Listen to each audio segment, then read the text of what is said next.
Thank you for tuning into the live show. Good morning, good morning, good morning. It is currently 3:03 a.m. and today's date is the 18th of October 2024. Today is my beautiful daughter's birthday. God is great. God is great. Okay, thank you for tuning into the live show. God bless you. God bless you. God bless you. All right. The title of today's live stream is Americans Are Deciding Now. Americans are deciding now. Okay. Are you up or are you sleeping, getting ready to go to work in about 4 hours?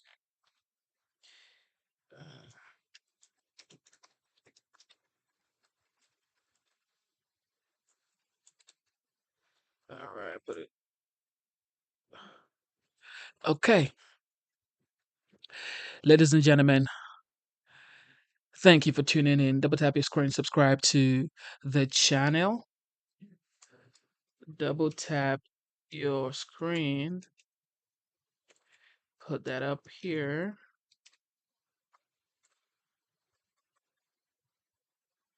Tap your screen, pin that.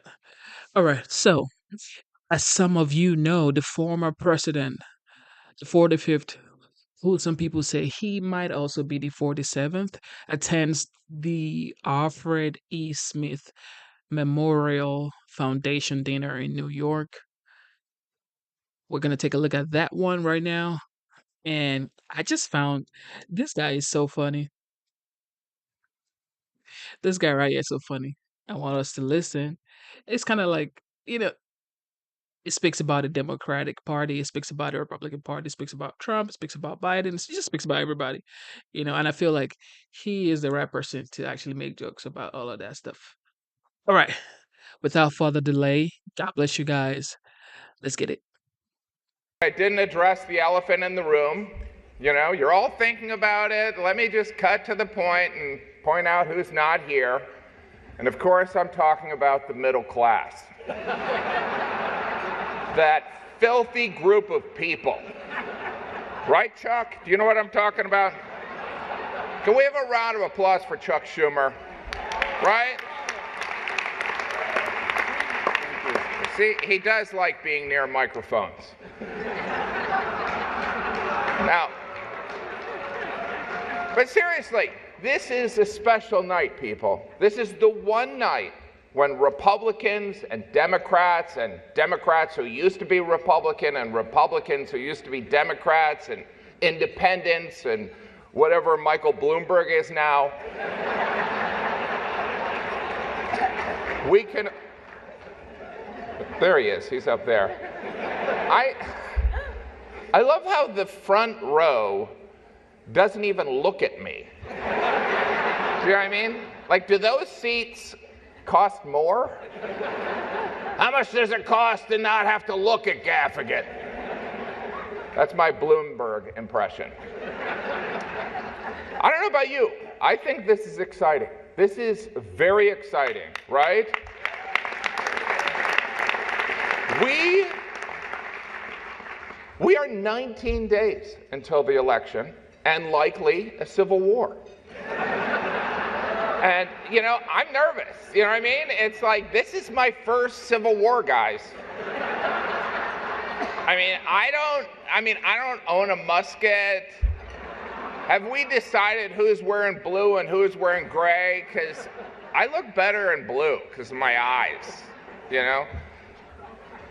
But, of course, let's acknowledge our host for the evening, the Archbishop of New York, Timothy Michael Cardinal Dolan. Timothy Michael Cardinal Dolan. I tell you, as the father of five, saying that name feels like I'm trying to get my kids to come to dinner. Timothy Michael Cardinal dinner. My wife and I, we do have 3 boys, and I hope our son, Cardinal, doesn't feel too much pressure to become a priest. Full disclosure, Cardinal Dolan is also a friend of mine, and I would never put him on the spot, but Cardinal Dolan, I'm curious. The Pope did say that this election is a choice between the lesser of 2 evils. And so, 2-part question. 1, do you agree? And 2, who's more evil? All right, I'll come back to you. This, of course, is a Catholic event honoring Governor Al Smith, who in 1928 was the first Catholic to run on a major party. To put that in perspective, in 1928, Chuck Schumer was a first-term senator. Thanks for sitting here, Chuck. Of course, Joe Biden was our second Catholic president, right? After JFK. President Biden couldn't be here tonight. The DNC made sure of that.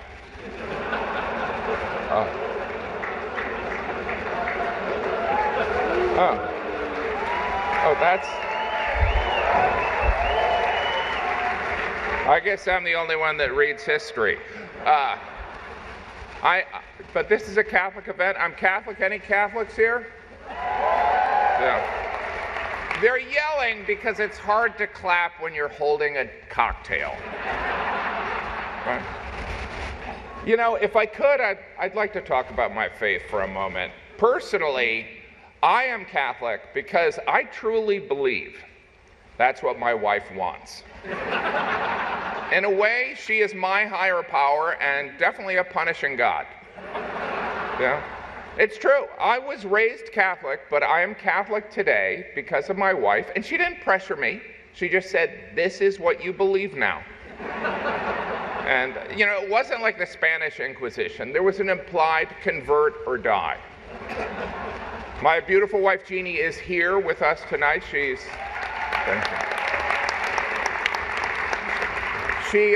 not sitting on the dais. She's sitting out there with all those losers that are only millionaires.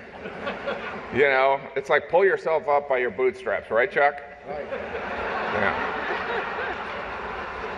Today is a special day. Today, my wife Jeannie and I are celebrating our 21st wedding anniversary. Thank you. Thank you. We're not. That's a lie. But being on a dais filled with politicians, journalists, and business people, I felt obligated to tell a lie. You know, I didn't want them to feel out of place. Besides, I don't know when our anniversary is. You know, this event has been referred to as the Catholic Met Gala. 22% of Americans identify as Catholic. Catholics will be a key demographic in every battleground state. I'm sorry, why is Vice President Harris not here?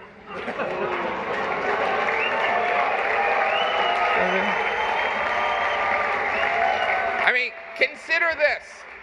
This is a room full of Catholics and Jews in New York City. This is a layup for the Democratic nominee. I mean, in her defense, I mean, she did find time to appear on The View, Howard Stern, Colbert, and the longtime staple of campaigning, the Call Her Daddy podcast. You know what I think it is? I think she doesn't like me. Chuck, do I have bad breath? You know, but I love New York City. I believe that this city is the greatest city on earth. I do believe that. I have lived here for 35 years. I'm raising my children here, which is not for everyone. Sometimes a friend from home will ask, like, why are you raising your children in New York City? And I always say the same thing, because I don't want them to end up like you. We've raised all 5 of our children in downtown Manhattan, and I can honestly tell you, it was a mistake. I don't know if you remember, but there was a time when you could walk a city block and not smell pot. You know? And don't get me wrong, I love driving an hour and a half to Randall's Island to watch my son play soccer for 20 minutes. Of course, New York City is where Donald Trump was raised, right? And he turned out great.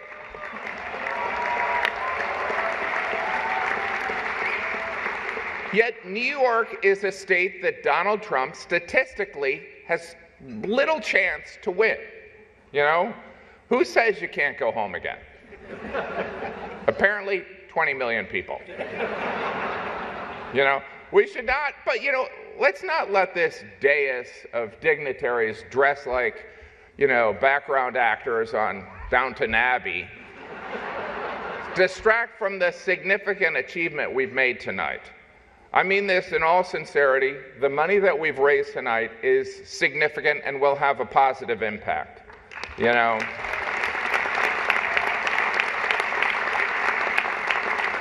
And after we pressure Mike Bloomberg to give more money, we will break $10 million. $10 million. Everyone look at Michael Bloomberg and tell him he should give more money.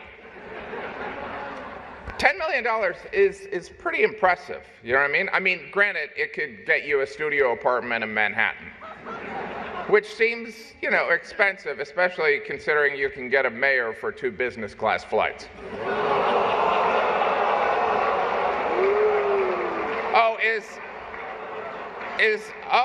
Did I break I didn't think we had borders anymore. All right, let's go positive here. Can we have a round of applause for First Lady Melania Trump?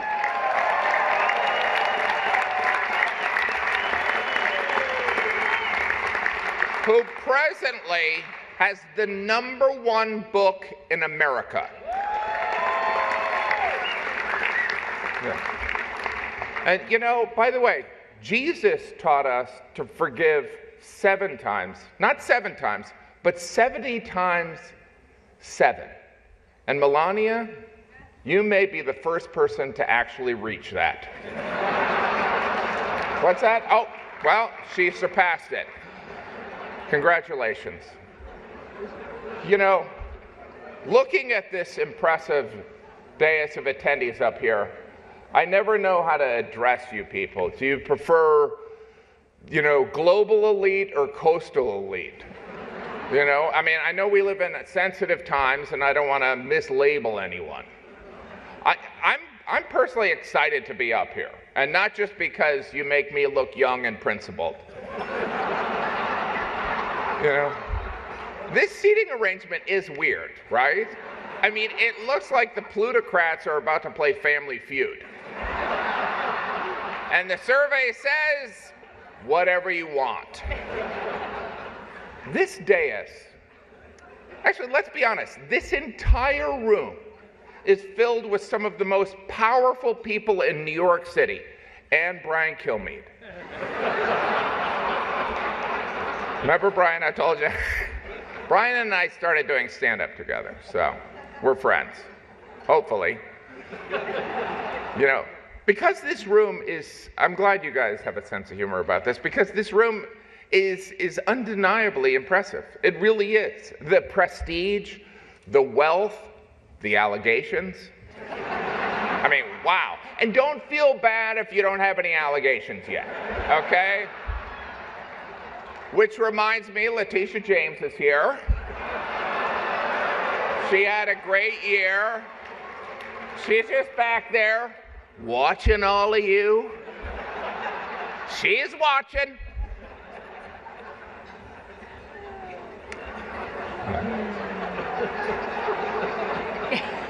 By the way, can I point out that this is a very nimble thing that I'm trying to do, right? Because if I am too critical of of Vice President Harris, I will, I will lose friendships and mess up my career. And if I am too critical of President Trump, I will lose friendships and improve my career. Do you know what I mean?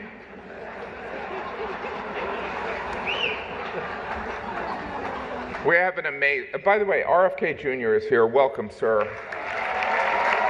RFK Jr. He, of course, is going to make America, he's part of the MAGA, Make America Healthy Again, right? I don't know if he's seen what Donald Trump eats, but Donald Trump eats like, well, me and the Cardinal, okay? And anyway, now the prompter guy. I went off book a little bit here. So anyway, I'd like to also welcome Mayor Adams, brought to you by Turkish Airlines.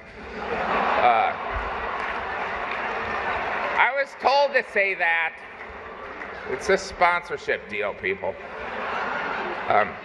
We have a lot of formers on the dais tonight, all right? Former mayors, former governors, former respected journalists. Is there any other kind, really? Now, I understand some people may have an issue with a journalist appearing on a dais, hobnobbing with the rich and powerful. It would appear like a clear conflict of interest, and that's because it absolutely is. Look, the days of Walter Cronkite are gone. Most journalists have their own TikTok.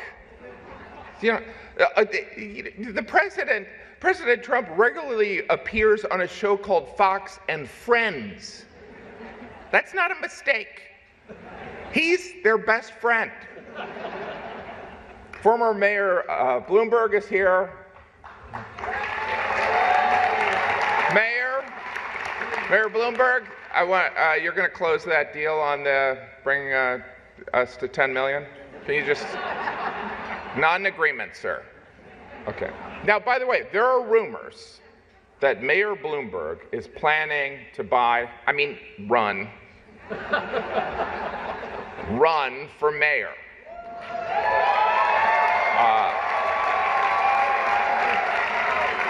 I don't know if that's true. Quick question, Mayor Bloomberg. When you buy an election, do you put it on a credit card so you can get the points? Because that's what I would do. I already did the RFK joke, so.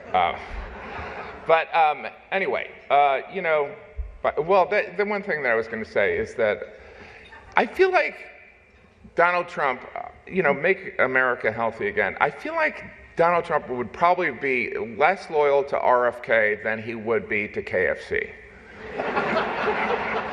Do you know what I mean? It's like, I think the rank of Colonel Sanders. I don't know, some of these I wrote during lunch. Woody Johnson is here tonight, owner of the New York Jets, heir to the Johnson & Johnson pharmaceutical fortune.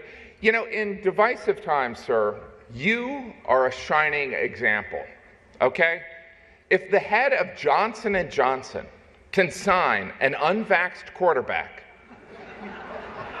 maybe there is hope for this country. All right? Not only is Woody Johnson here, Robert Kraft, owner of the New England Patriots, is here. Welcome. By the way, as we know, they are bitter rivals on the football field. But here tonight, they're here for the same reason. Billionaires supporting Trump. It's really beautiful. We are 19 days from the election. This presidential election, it's been different, right? It's crazy because there's no Russian interference, no Facebook. It's crazy. It's being left up to American voters and 4 billionaires. The Cardinal wrote that joke. There is one group that baffles me, and I think it baffles most everyone in this country, and I'm talking about the undecided voter. Are you kidding me? I mean, are you kidding me? You don't know who you're voting for? You don't see a difference between Kamala Harris and Donald Trump. Like, nobody has ever thought, wait, is that a Trump quote or a Harris quote? The media has begun discussing the phenomena of secret Trump voters. I don't know if you've heard about this. People who publicly say they would never vote for Trump, but then when they go in the voting booth, they do. It's a small group. They're called the Biden family.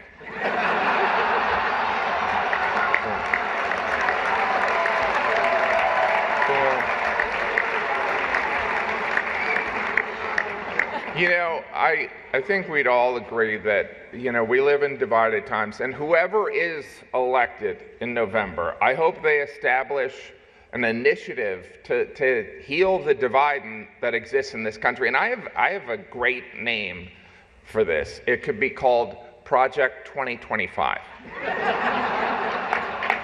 It has a nice, Chuck, do you like it? Okay. Our first presentation tonight will be by Vice President Kamala Harris, okay? You have to admit, the Democrats have done an amazing job rebranding Vice President Harris, right? The term joyful warrior was used so many times at the Democratic convention, I felt like I was at a yoga retreat. Let's start off in a joyful warrior pose, and then go straight into downward-facing Doug Emhoff. Good. Now laugh uncontrollably. Remember to breathe. Vice President Harris's trajectory has been astounding. In just the course of a couple months, she went from mediocre vice president to everyone's Kamala. This is, of course, a historic race for many reasons, right? If Vice President Harris wins this election, not only would she be the first female president, a black woman would occupy the White House, a former Trump resident. Obviously, you wouldn't be renting to her. I mean, that would never happen anyway. Maybe if Doug did the signing. All right. That one didn't work. Yeah, this has been an interesting presidential campaign. The Democrats have been telling us Trump's re-election is a threat to democracy. In fact, they were so concerned of this threat, they staged a coup, ousted their democratically elected incumbent, and installed Kamala Harris. In other words, all her dreams have come true. Really? It really makes you consider the power of prayer, right, Cardinal? Sometimes prayers take 3.5 years and a George Clooney op-ed. Yeah.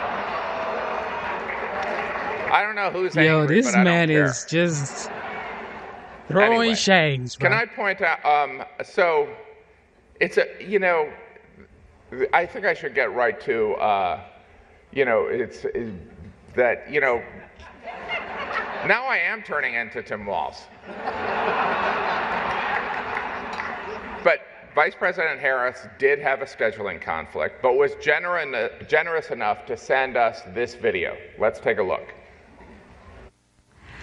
Your Eminence and distinguished guests, the Al Smith dinner provides a rare opportunity to set aside partisanship. Cool. Oh, sorry. Hey, what's going on? Who was that? Oh, sorry, Mary Catherine Elliott. Mary Catherine Elliott. It's so nice to meet you. Very nice to meet you, Mary Catherine. Right now I'm trying to record my speech for tonight's dinner. Oh, yeah, I know. I just want to say that I'm Catholic, and tonight is one of the biggest dinners next to the Last Supper. It is a very important dinner, and it's an important tradition that I'm so proud to be a part of. Sometimes when I get nervous, I stick my fingers under my arms and I simmer them like that. But that's gross. So tell me something.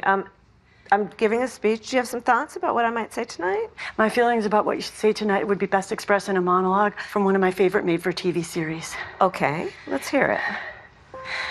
Don't you see, man? We need a woman to represent us. A woman brings more heart, more compassion. And think how smart she must be to become a top contender in a field dominated by men. It's time for a woman, bro. And with this woman, we can fly. What series was that from? Oh, that's from House of Dragons, now streaming on HBO Max. Is there anything that you think that maybe I shouldn't bring up tonight? Well, don't lie. Thou shalt not bear false witness to thy neighbor. Indeed, especially thy neighbor's election results. Just so you know, there will be a fact checker there tonight. Oh, that's great. Who? Jesus. And maybe don't say anything negative about Catholics. I would never do that, no matter where I was. That would be like criticizing Detroit in Detroit. Does it bother you that that Trump guy insults you all the time? Because it really bothers my friends and me. Oh, Mary Catherine, it's very important to always remember you should never let anyone tell you who you are. You tell them who you are. Haters gonna hate, hate, hate. Shake it off. Shake it off. Shake it off. Shake it off. Good for you, Mary Catherine. Oh, yeah, okay. And also remember one more thing. Don't worry if you make a mistake, because Catholic people are very forgiving. Yeah, and also, one last thing I want to tell you, don't forget to say, superstar! Thank you, Mary Catherine. Thank you, Kamala. Thank you. Your Eminence and distinguished guests, the Al Smith Dinner provides a rare opportunity to set aside partisanship and come together to do some good by supporting the tremendous charitable work of the Catholic Church. The Church cares for the sick and feeds the hungry, supports families with housing and education, and in times of disaster provides not only essential supplies, but also, and so importantly, a sense of hope. The Gospel of Luke tells us that faith has the power to shine a light on those living in darkness and to guide our feet in the path of peace. In the spirit of tonight's dinner, let us recommit to reaching across divides, to seek understanding and common ground. And in honor of the great Al Smith, let us fight to build a better future with faith in God, our country, and in each other. Thank you. May God bless you, and may God bless the United States of America. Okay, now.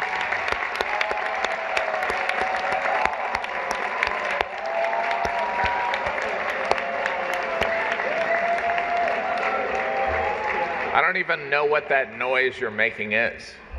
So, Yeah, that monologue really worked. I don't know. As I watched that, I couldn't help but think of, now I know how my kids felt when I FaceTimed into a piano recital they were at. Anyway. That only makes sense if you travel a lot. By the way, now it's time for the main event, okay? Let's get ready to rumble. This is also the only part of the show that you will see on Fox News. Shortly, I will introduce President Trump, who will likely talk about how Vice President Harris's absence proves that she hates Catholics, Americans, and babies. Then CNN and MSNBC and that's the question, like, why didn't she go to the dinner? And Elon Musk and Fox News will say he was pitch perfect. You know, during the first and only debate, President Trump talked about migrants taking cats and eating them. You know, if you're keeping track at home, this is the second time grabbing a kitty has been part of a campaign issue.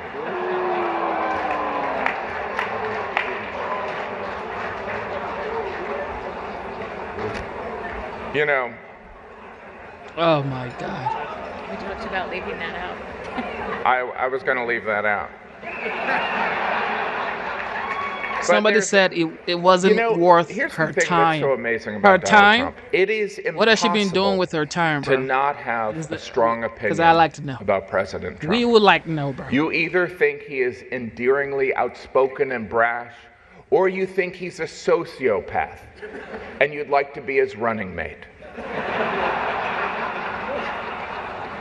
Donald Trump and I have a lot in common. We both have 5 children. We both have a lush mane of golden hair. And we both try to travel as much as possible to get away from our families. President Trump, before I invite you up here to the podium, I want you to know if you are reelected, I always liked you. And I'm not saying that because I don't want to be sent to a labor camp. Well, I guess that's the reason, sir. Jill, you are absolutely Ladies and right. gentlemen, I'd like to bring He up a has man been who loves New York disappearing. City. He is the Republican Jill, nominee you're and right. the 45th President of the United States, President Donald J. Trump.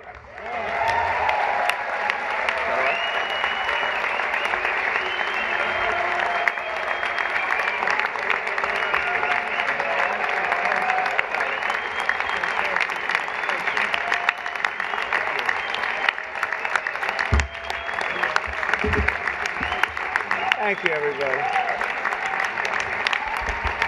Let's get it, let's get it, Thank let's you get very it, much. let's It's get an it, let's honor. get it, let's get it, let's They get it, told let's me, get it, let's get go, Under go, no go, go. circumstances are you allowed to use a teleprompter. And I got up here and I see there's this beautiful teleprompter. Yeah, afraid. So here I am. But it is a tremendous thing. It's a tremendous dinner. I've come here with my father. So it was 3 times, but it was also many times before that, a long time ago. And it's a very special dinner. And you've done a fantastic job, Cardinal. Thank you very much. I appreciate it. So I'd like to thank Your Eminence very much, and members of the clergy, so many people I know. Speaker of the House Johnson, what a job you're doing. He's done a great job. Senator Schumer, good. Yeah, I supported him. I don't know. I don't know. He used to say that's true, and now I'm not sure he would, but I gave him his first check from an office in Beach Haven, and I was very proud of it. I don't know about lately. Now I was. It was his first check. He was running, and I said, he's a good man. Senator Gillibrand, thank you very much. Thank you very much for working hard. Governor Hochul, wherever you may be up, this is a big day, that's right. Where is the governor? Good job. It's not an easy one, is it? But you're doing all right. We have to get a little money from the federal government, I have to tell you. It's about time. It's about time. Mayor Adams, good luck with everything. They went after you. They went after you, Mayor. Yeah, boy, I do that. 9.5 months ago, I said, he just said something about the administration. He's going to be indicted any moment. And guess what happened? But you're going to win. I think you're going to win. I know you're going to win. So good luck. Good luck.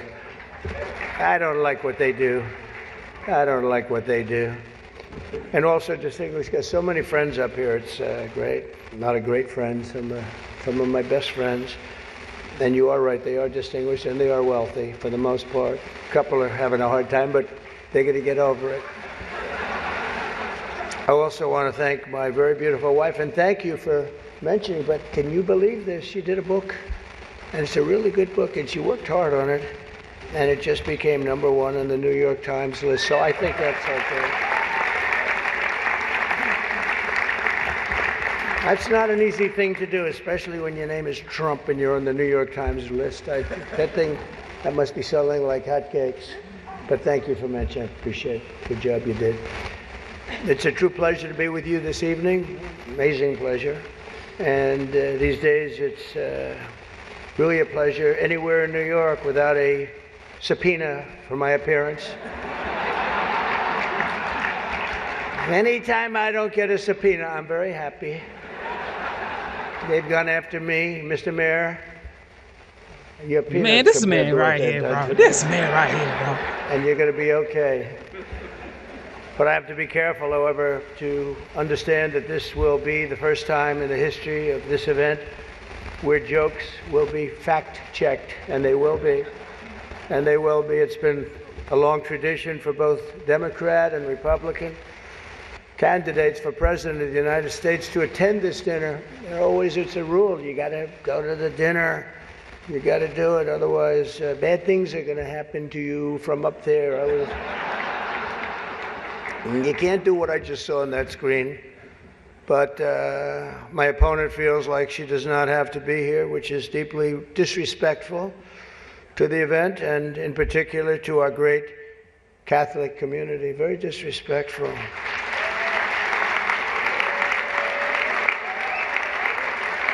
The last Democrat not to attend this important event was Walter Mondale, and it did not go very well for him. He lost 49 states and he won one, Minnesota. So I said, there's no way I'm missing it. Actually, it was not easy for me to get here tonight. Because I wasn't going to miss this thing, no matter, I didn't care. I wasn't going to miss it. But that's true, Walter Mondale, 49 and 1. He was expected to do well, and it didn't work out. It shows That's you the there thing. is a Like, God. why? I mean, Why for those wouldn't you people come that are here? questioning it. You're saying you have stuff to do? I understand the real reason that she's not here is Man, she's sit down. hunting with her running mate, spending a lot of time hunting. In any event, it's a weird. You know the word weird. They call me weird. They call JD weird. We're very solid people. This guy is calling us weird, but this was weird that the Democrat candidate is not here and with us tonight. I want to also congratulate somebody who's going to make us all healthy. RFK Jr., we love you. I don't see him. He's campaigning all over the place. He's campaigning. You're all over. Hello, you both. Nice to see you both. You're doing a good job. He's a great guy, too. He really is. He's going to make us a healthier place. We're going to let him go wild for a little while. Then I'm going to have to maybe rein him back. Because he's got some pretty wild ideas, but most of them are really good, I think. He's a good man, and he believes the environment, the healthy people. He wants healthy people. He wants healthy food, and he's going to do it. He's going to have a big chance to do it because we do need that. I would not have missed the Al Smith dinner for anything in the world. I still remember coming here as a very young guy with my father, Fred. He was a great guy, my father. He was a tough cookie, but he had a very big heart. Cam Love, you are absolutely right. Cam Love, you are right. People standing with tin cans. Honcho Trip, shout out to our Honcho. Put it in that can. Shout out to Honcho and right I always there. thought it was beautiful, and frankly, I even think more so now it was beautiful because nowadays you don't see it so much. But I miss him, and we used to come here very religiously. And a great New York tradition has been born 79 years ago. It was born 79 years ago, and there are some people that were here for almost that length. I know many of them, and it's not a pretty picture. Not a pretty picture. The two candidates for president are supposed to exchange good-natured barbs. Alexander. And, we get along very well. God bless you, Brody. I didn't like Biden very much, and now I like him quite a bit. And now I say that she's much worse than him. He was a much better candidate than her, actually. And when we hopefully win, dispose of her, I like her a lot. But right now I can't stand her. It's true. I can't stand her. I've never liked people that I was competing against. When you do, a lot of bad things happen. And we are doing well. By the way, the votes are starting to come in. You got to get out and vote. And Catholics, you got to vote for me. Just remember. You better remember I'm here. And she's not. I could have done that too.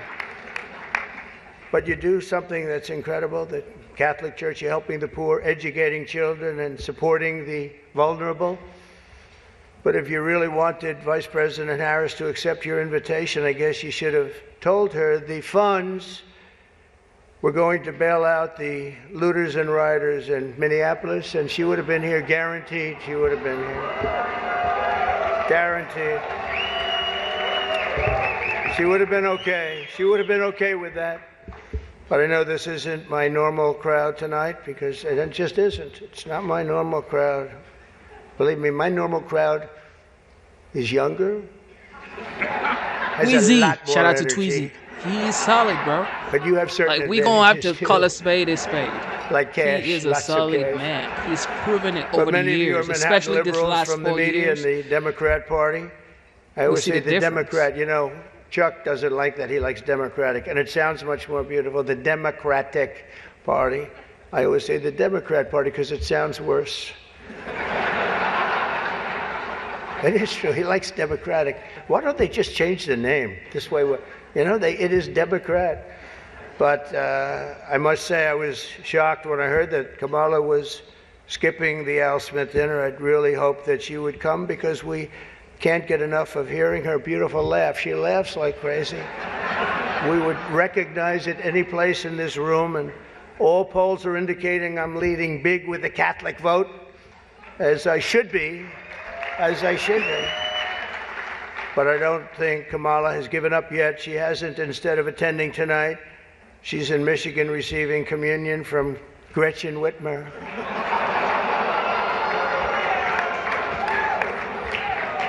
That's not a pretty sight. But Catholics, please don't be too insulted by Kamala's absence. If the Democrats, he says, thank you very much, I appreciate it. If Democrats really wanted to have someone not be with us this evening, they would have just sent Joe Biden. You know, he's having second thoughts, you know that, right? He wants to come back. If she does any worse in the polls, they're going to bring him back again, I think. Chuck, he's going to do it. He's the one that got him out. That's the guy. Much more so than Crazy Nancy, I will tell you. Because I know him. He did it. Joe has almost disappeared from view. The only way he could be seen less is if he had a show on CNN. They had nothing. They've got nothing. Fake news, right? Fake. That term wasn't good. You know, they say that term is no longer in vogue because it's much worse than fake. I don't want to tell you what the real name is. I won't do it because all those cameras would shut off immediately. They don't like that. But apparently Joe didn't think it was fair for me to have the podium to myself with Kamala skipping the event. So he called, looked at me, and said, don't. Does anybody understand that? Yeah. I thought it was actually very good until just now. It was announced this morning that at a funeral yesterday, in a rare moment of clarity, Joe told Barack Hussein Obama that, quote, only a few people got that. Or as Rush Limbaugh used to say, Barack Hussein Obama. Remember, Barack? He was a piece of work. We miss him. But as he told Barack Hussein Obama, quote, she's not as strong as me. She's not as strong. Do you understand that?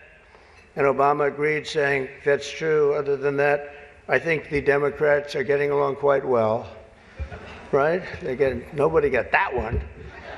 The fact is, we need new leadership in this country. Right now, we have someone in the White House who can barely talk, barely put together two coherent sentences, who seems to have mental faculties of a child, it's said. There's a person that has nothing going, no intelligence whatsoever, but enough about Kamala Harris. Let's get on to something else. I know Kamala's word because she spends a lot of time complaining. I won't agree to another debate. But the truth is I've debated twice this year, once against Joe Biden and once against David Muir of ABC. That was amazing, 11 times. None for the other side. Do you think that's fair news? I don't think so. That's fake news. I don't know what's going to happen 3 weeks from now. It's going to be very interesting. It just started. It's actually, isn't it sort of exciting? Right? It really, isn't it just exciting what's going on? It's a process. It's a rough process, too. Not so pretty, and yet sometimes very beautiful. But the press is reporting that Democrats are starting to panic. They're panicking. They are panicking because, you know, the votes that are coming in very, very strong a certain way. I won't tell you what way that is, but Chuck Schumer is here looking very glum. Doesn't he look glum? Double tap your screen, subscribe to the channel, man. But look on the bright side, Chuck, considering how woke your party has become, if Kamala loses, you still have a chance to become the first woman president.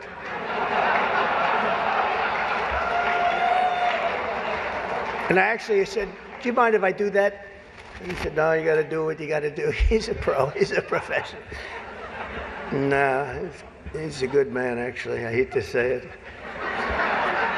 Don't ever use it against me, please. They'll say, this dinner was really setting me back when I say that. But I've known him a long time. There's a group called White Dudes for Harris. Have you seen this? White Dudes for Harris. Anybody know? Are some of you here? White Dudes for Harris? Doesn't sound like it. But I'm not worried about them at all because their wives and their wives' lovers are all voting for me. Every one of those people is voting for me.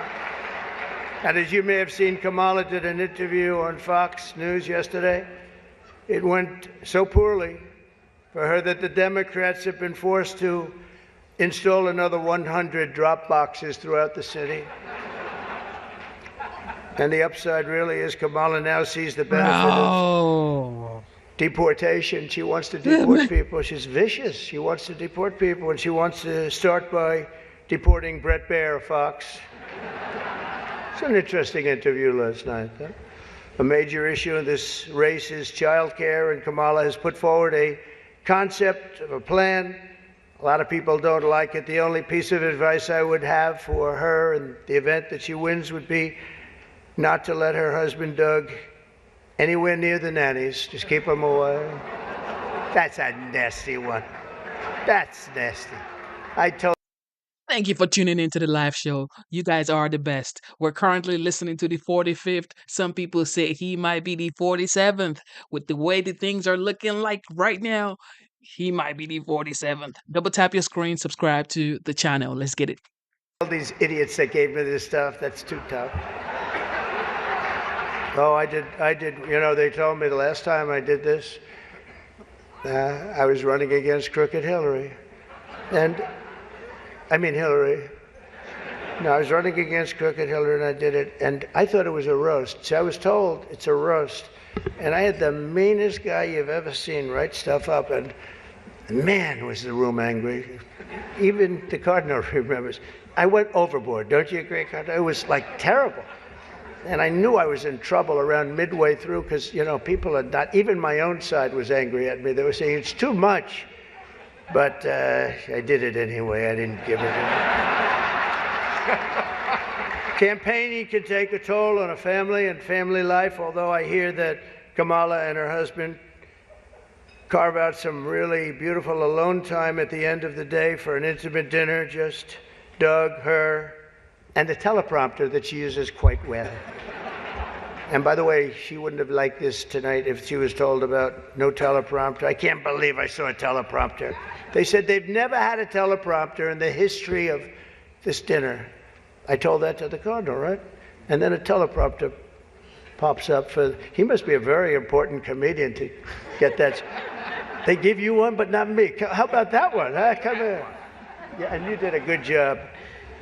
Tradition holds that I'm supposed to tell a few self-deprecating jokes this evening. So here it goes. Nope, I've got nothing. I've got nothing. There's nothing to say. I guess I just don't see the point of taking shots at myself when other people have been shooting at me for a hell of a long time and they shoot hard. You know, they say about presidents, they say that Andrew Jackson was the president that was the most meanly treated. His wife died. She died of heartache. She was heartbroken at the way they treated him. And they say that second was Abraham Lincoln, but he was in charge of a civil war, you know. So, but those were the two, Andrew Jackson. Up until me, now they say it's not even close. There's never been a president that's been treated so badly as me, and our people aren't happy about it. But I was treated a little bit rough. But I don't mind it somehow, and I think it's just part of the game. I'd like to thank our MC this evening, Jim Gaffigan. Most recently, Jim has been playing Tim Waltz on Saturday Night Live. And that'll be a very short gig, I hope, Jim. But it was fun while it lasted, wasn't it? Let's see how that lasts. It better be quick. We don't want him, and I'm not going to say anymore. But unfortunately, Governor Walz isn't here himself, but don't worry, he'll say that he was. He's going to say he was. I used to think the Democrats were crazy for saying that men have periods, but then I met Tim Walz. The stupid show, The View, is so bad now that the other day I was watching it and thinking to myself, you know what? They really need to bring Rosie O'Donnell back. That show is bad. Those people are bad. I know every one of them, and they are bad news, I want to tell you. And it doesn't do very well either. I always like to say, ratings are very important. When they don't do well, it doesn't do very well. As I look around the dais, I see all of the usual suspects. For instance, Mayor Adams. I'd like to poke some fun at Eric, but I'm going to be nice. I just want to be nice because I know what it's like to be persecuted by the DOJ for speaking out against open borders. We were persecuted, Eric. I was persecuted, and so are you, Eric. The mayor's dietary restrictions are well known, but I've got to say I've never met a person who's a vegan who liked turkey so much. There's something about him with turkey. I just found that out today. I haven't been in New York that much. Now, don't let it get back. You're going to win, Eric. We have another former New York City mayor with us, frankly, easily the worst in our history. And it's not Michael, that I can tell you. I'm surprised that Bill de Blasio was actually able to make it tonight, to be honest. He was a terrible mayor. I don't give a shit if this is comedy or not. He was a terrible mayor. He did a horrible job. That's not comedy, by the way, that's fact. But unlike the rest of New York, at least Bill doesn't have to worry about the criminals. They owe him big. He let them get away with a lot of stuff. Well, I'd better wrap up because Mayor Adams told me earlier that I needed to make this one very quick, especially the city has reserved this room for a large group of illegal aliens coming in from Texas. That's right, they've reserved many rooms, a lot of rooms, too many rooms. But in all seriousness, it's an honor to be here to support the city and the community. It's a great community that I love. I've been here a long time and I love it. And then it's going to make a big comeback, and I'm going to help it make a comeback. I'm going to win, and I'm going to make a comeback. We're going to turn this thing around. Oh, my goodness. And I want to pay tribute to a really incredible man, a man who was a tremendous politician. And actually, the fact that he was Catholic it probably did him in, right? Nobody knows for sure. But he was a great guy, Al Smith, great guy. Everyone says it, happy warrior. I've said before that I'll say it again as many times as I have to, directly to the mayor and the governor. If I have the honor to be Elaine, elected, God bless you, Elaine. Next month, we're going to see what happens. It's happening so fast, but if I have the honor, I look forward to working together to make this city greater than ever before. We're going to do that. We're going to be focused on. I'll work with the governor. I'll work with the mayor, Democrats. I will work with them. I work with whoever I have to, and we will even work very hard to bring back the SALT tax deduction. We're going to bring it back. We're going to bring it back. We're going to get that thing going, Chuck, okay?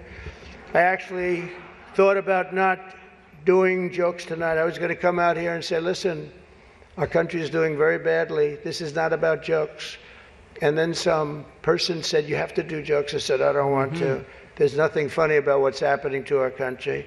And I actually meant that. I was going to do that. But they convinced me to say some of the things I said tonight. I don't know if they were funny or not, but hey, you think this is easy standing up here and doing this? In front of half a room that hates my guts and the other half loves me? Half of us love me. Well, maybe it's, I think 75% love me. But I actually do. I did think about that, and our country is doing very badly with respect to its open borders and inflation, crushing things happening in the Middle East and Ukraine. It's so sad to see what's happening in Ukraine. Wow.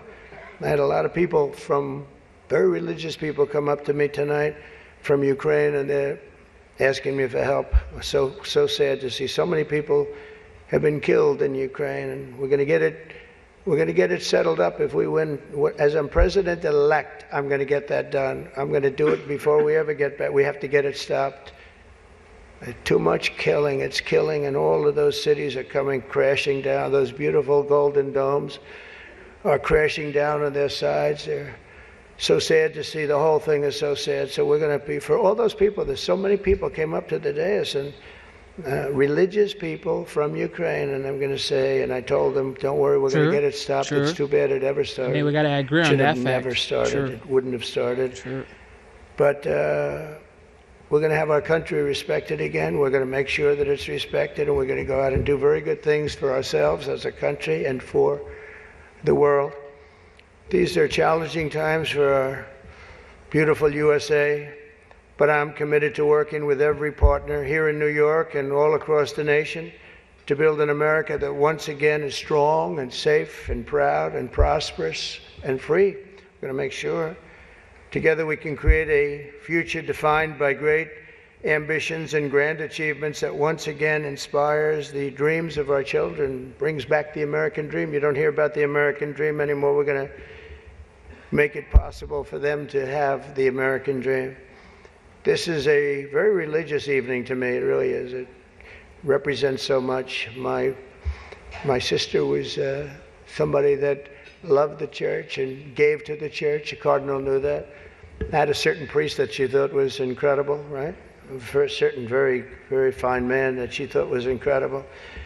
Having recently myself survived 2 assassination attempts. I survived. I have a chart that went down to the right. Fortunately, I looked at it's my all-time favorite piece of paper. But it went down, and I looked to the right, and I said, you know, was that luck? What was that, luck, or was that God that did that? And I think it was God that did that. I do. Mm-hmm. But I have a very fresh, Cardinal, I have a very fresh appreciation for how blessed we are by God's providence and His divine mercy. I mean, that was something, I was not supposed to be here tonight. That I can tell you. So with God's help, I know there is nothing that cannot be achieved. We can achieve so much good with this country and get together and unify. I want to thank the Al Smith Foundation for its noble work, and I want to express my tremendous gratitude to the Catholic community. It's a great community. It's a community I've gotten along with all my life. I'll tell you, when I was president, I was in the Oval Office, and I got a call from the Cardinal. Probably going to be the 47th. During the China virus, I want to be accurate when I describe it. And he said, we need help. Our schools are in devastating shape. They needed much more than $1 billion. I won't even tell you the number, but much more than $1 billion. But I've known the community, and I've known the schools. I know so many people that were educated in the Catholic school system, and they are great, and they just speak with it like with love, much more so than almost any system that I've seen. And he said, sir, we have a big problem. We need a number of billions of dollars, or we're going to have to close down the New York school system, the whole system in New York. And I said, give me 15 minutes. I think I can find it. And we gave him billions of dollars. And you know what? He stayed open, and they thrived. And to this day, I hear you did just about the best job there is in education. So... and that was always an honor. That was always. And every time he sees me, he says, thank you very much. I said, I know what you're talking about, but we worked together. We were a good partnership, right? We got that money in about 15 minutes, billions, and it was put to very good use. But I just want to thank everybody. This is a special evening. It's a very serious evening, I think. We have some serious problems in the world, but they're going to get solved, and we're going to make America great again. And thank you very much, and God bless you all. Thank you. Thank you very much.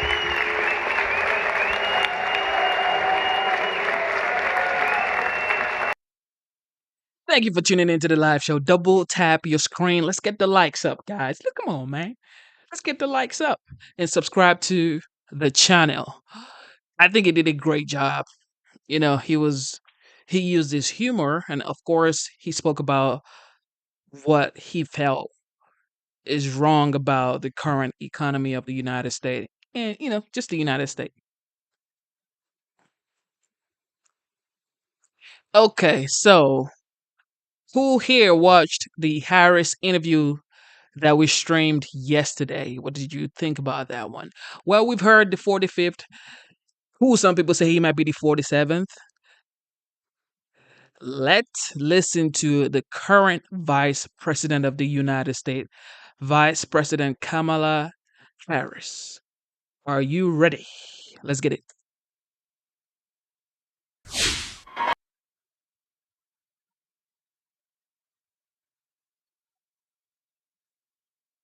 You ready for this? Let's go. On that point, last night you may have seen that I went on Fox News.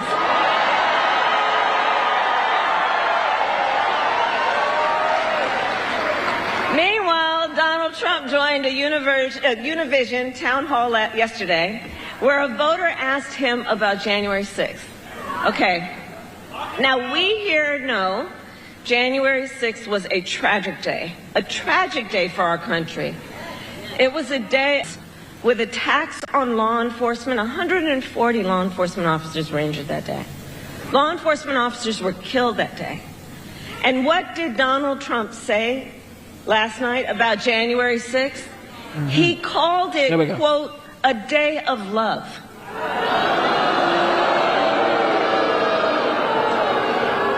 And we are all clear. The American people are exhausted with his gaslighting.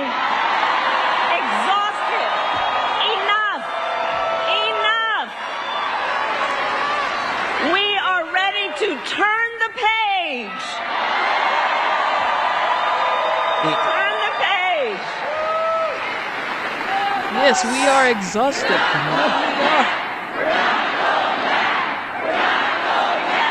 We're not going back. And the reason Wisconsin is because we know this election is about two very different visions for our country. One that is focused on the past, his, and ours that is focused on the future. On the future. Because we know America is ready for a new way forward. Ready for a new optimistic generation of leadership. Cooper, you've been going hard in this chat. Cooper, you've been going hard in this chat, Cooper. Hey. Which is why Democrats and Republicans and independents are supporting our campaign. In fact, yesterday, over 100 Republican leaders from across the country joined me on the campaign trail.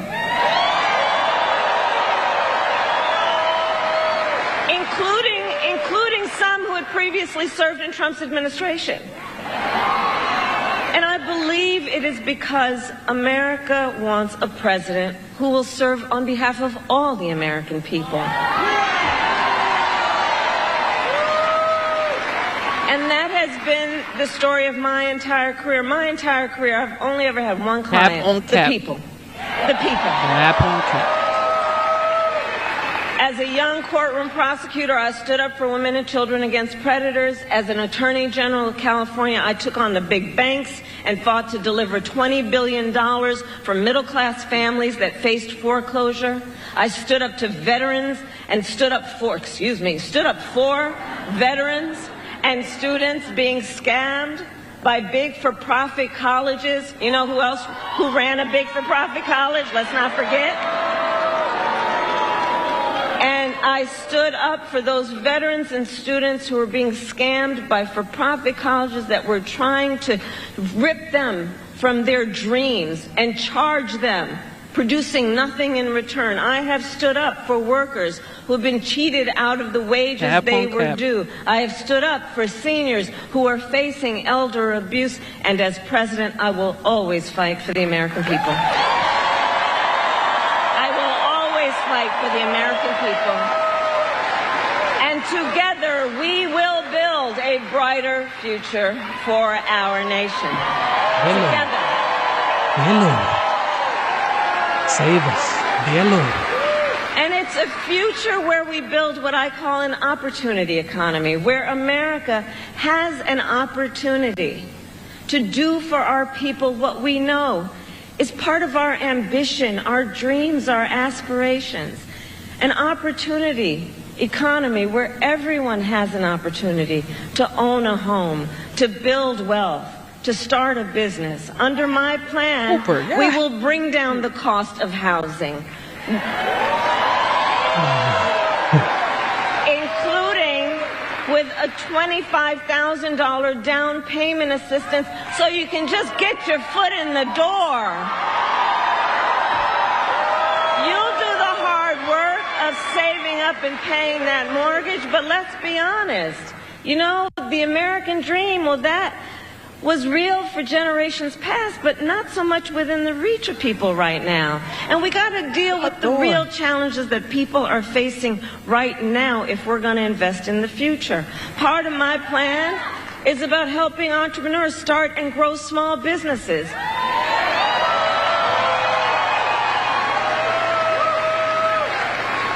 Look, my mother worked hard, and there was a woman who lived 2 doors down from us, our neighbor, who helped my mother raise us. She was a small business owner. I know who our small business owners are. You are not only business leaders, you are community leaders, you are civic leaders, and it is our small businesses who are the backbone of America's economy. I know that to be true. Do we have any small business owners here tonight? Raise your hand. Yeah.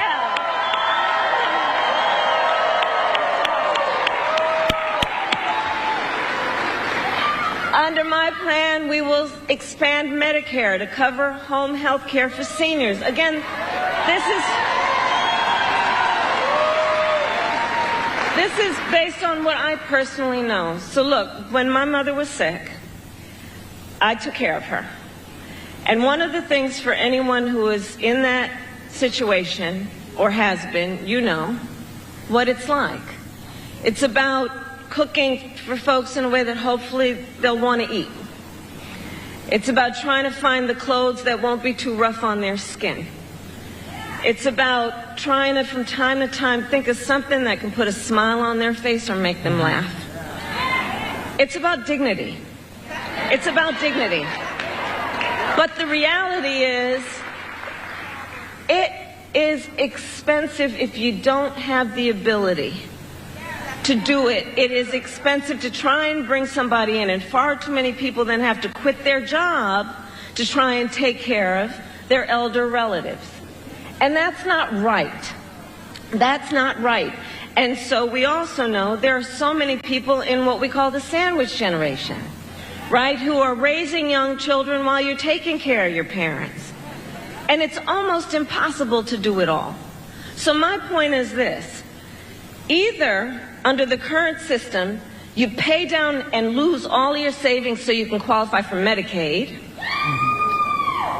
or, you know what I'm saying, either you have to give it all up and to be able to qualify for Medicaid, or you're going to have to quit your job or somehow figure out how you can afford to bring in help.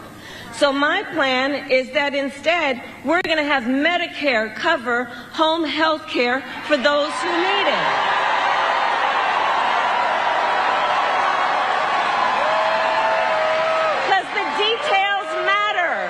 Details matter.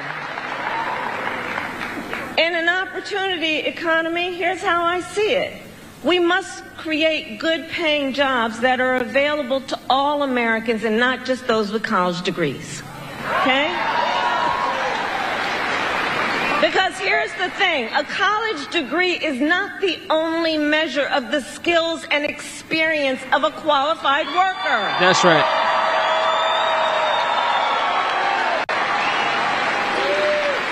Which is why, as president, I will get rid of unnecessary degree requirements for federal jobs. So this is what she was doing. And I will challenge the private sector to do the same. This is why she didn't attend the New York event.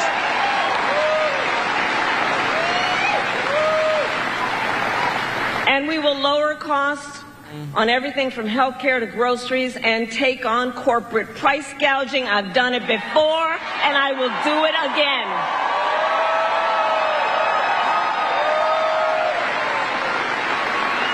My plan will also give a middle-class tax cut to 100 million Americans, including $6,000 during the first year of your child's life. We've done it before. Because here's the thing.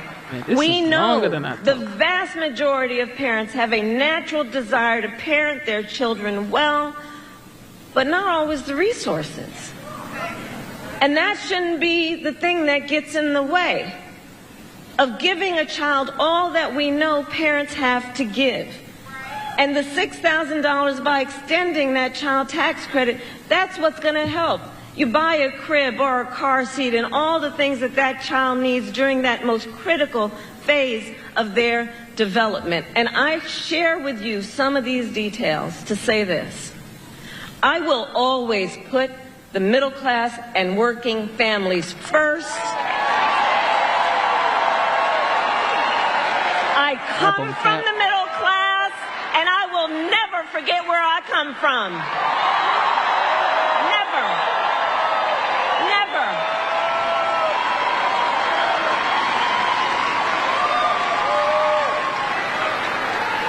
Now, Donald Trump has a different plan. Just Google Project 2025.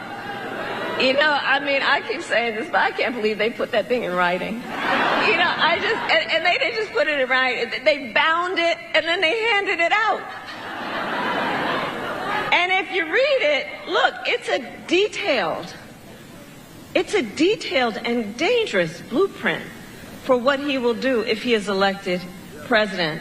You know, many of you have heard me say, I do believe that Donald Trump is an unserious man.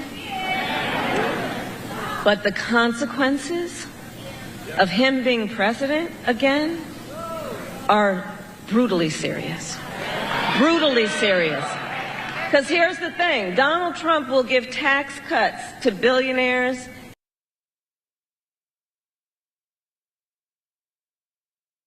Y'all remember 2016? Remember what Hillary said in 2016? If this man wins, we might have a huge problem.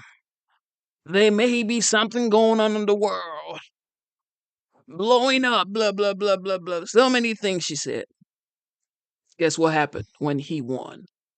Affordable gas prices, affordable grocery prices, affordable interest rate. Mortgage rate was at its best. The border, great.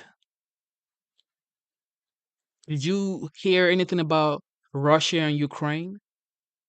Did you hear anything about Israel and the Palestinian people or Iranian people? Now she's doing the same thing Hillary did in 2016. If you vote for him, he's not a serious man. Yeah, we gonna turn the page on you, and we gonna go back to what he was in 2018. Okay. And big corporations, just like he did before. He will cut Social Security and Medicare and get rid of the $35 cap on insulin for seniors.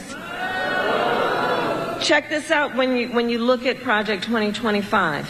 He will make it easier for companies to deny overtime pay for workers.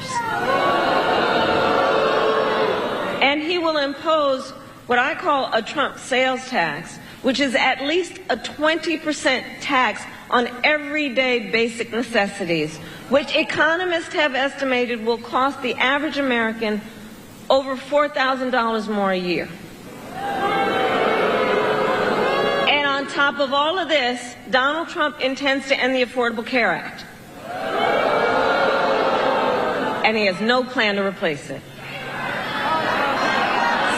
So you watch the debate. He has, quote, concepts of a plan.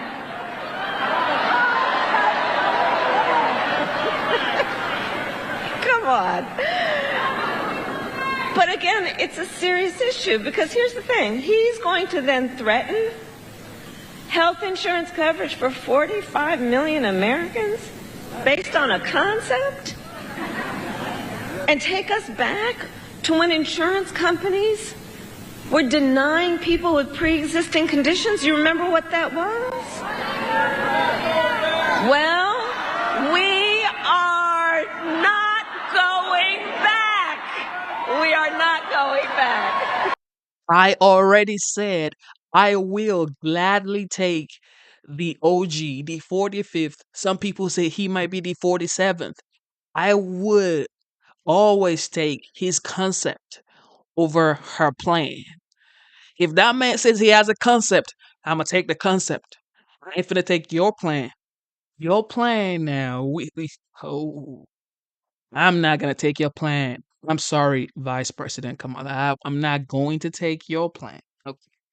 I'm going to take the former president's concept over your own plan.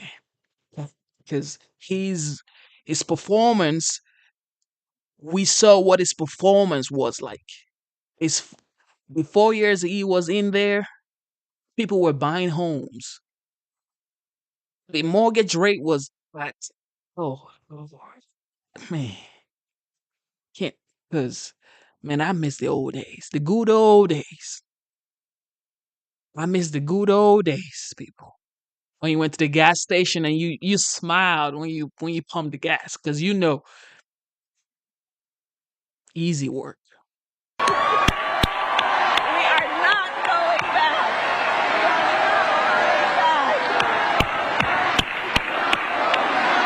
We're not going back. We're not going back.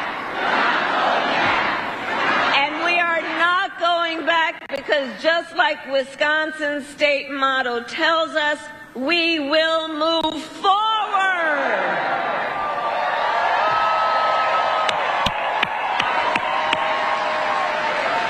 Because ours is a fight for the future, and it is a fight for freedom.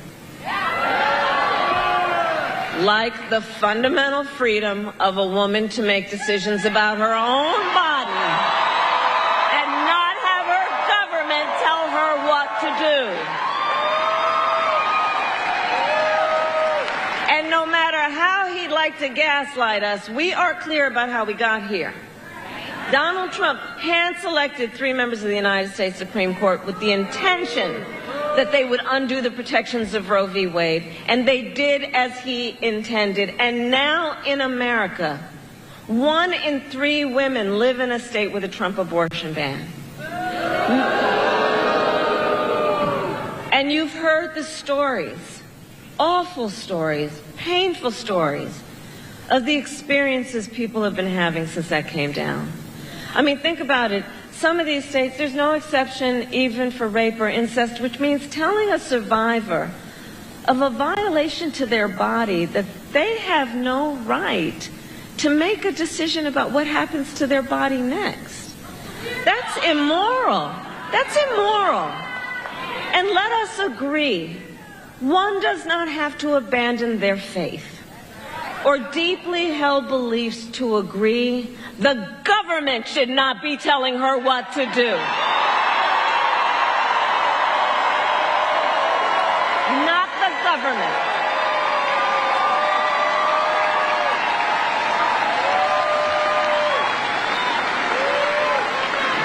And it is my pledge to you, when Congress passes a bill to restore reproductive freedom nationwide, as President of the United States, I will proudly sign it into law. Proudly sign it into law. Proudly. That's why you got to get Tammy back to the Senate, by the way. Okay. Now, Donald Trump has a very different view on reproductive freedom. And he refuses continuously to acknowledge the harm he has caused. See for yourself. Let's roll a clip. I will protect women at a level never seen before. You will be protected, and I will be your protector. You will no longer be thinking about abortion. Everybody wanted it. And I did it. This is for the 54 greatest point years they were trying to that she get has. Roe v. Wade terminated, and I did it. So the women thing, I did a great thing long term, and I think they'll understand on the Roe v. Wade. I did a great thing. I want to talk about IVF. I'm the father. You don't I'm the hear that father every of day. I'm the father of IVF.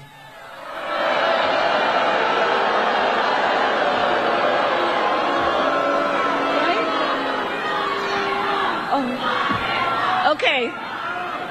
The courts will take care of that. Let's take care of November. We'll take care of November. Now, I mean, seriously. So, first of all, no, Donald, everybody did not want Roe v. Wade to be overturned. Women are dying of sepsis because they cannot get the health care they need. They did not want this. Couples just trying to grow their family are being cut off in the middle of IVF treatments. They did not want this. And now, I mean, it just gets more unbelievable sometimes. And now the man calls himself the father of IVF. I mean, what does that even mean? And all of that, well, he is the one who, by the way, is responsible for it being at risk in the first place. And what is sadly interesting, I think, is that when you listen to Donald Trump talk, it becomes increasingly clear, I think, he has no idea what he's talking about. When it comes to the health care of women in America.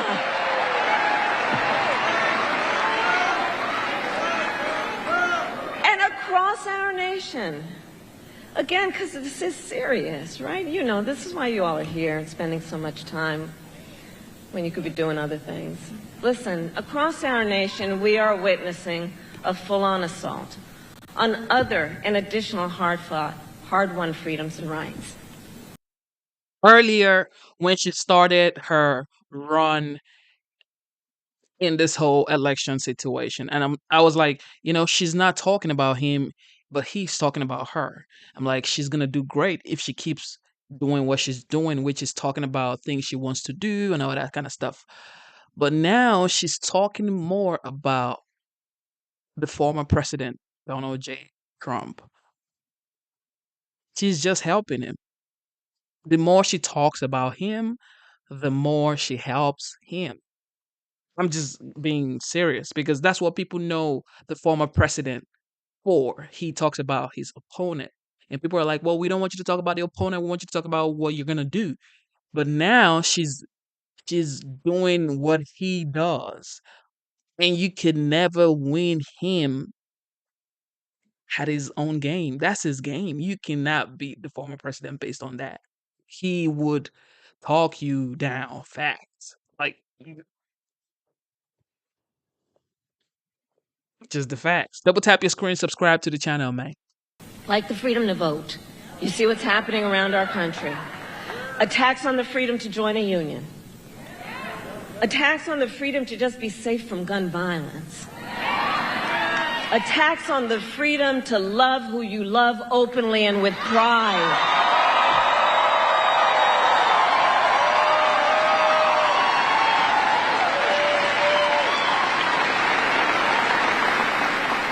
So much is on the line in this election. And this is not 2016 and it's not 2020. The stakes are even higher. Because a few months ago, the Supreme Court told the former president that he is effectively immune no matter what he does in the White House. Now, just imagine Donald Trump with no guardrails. Think about that. He who has vowed, if reelected, he will be a dictator on day one. That he will weaponize the Department of Justice against his political enemies.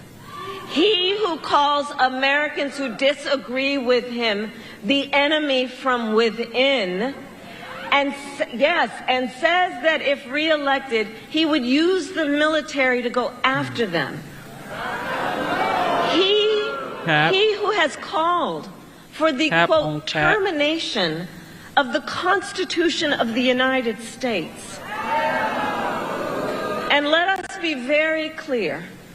Someone who suggests we should terminate the Constitution of the United States should never again stand behind the seal of the President of the United States. Massive cap.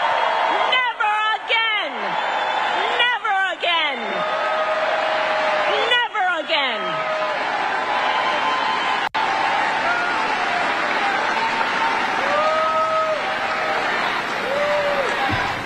So, Wisconsin, it comes down to this. I know we are all here together because we know what is at stake.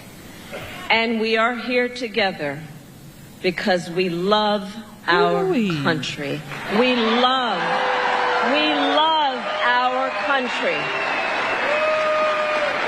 And I do believe it is one of the highest forms of patriotism, of an expression of the love of our country to then fight for its ideals and to fight to realize the promise of America. And that's what we are doing.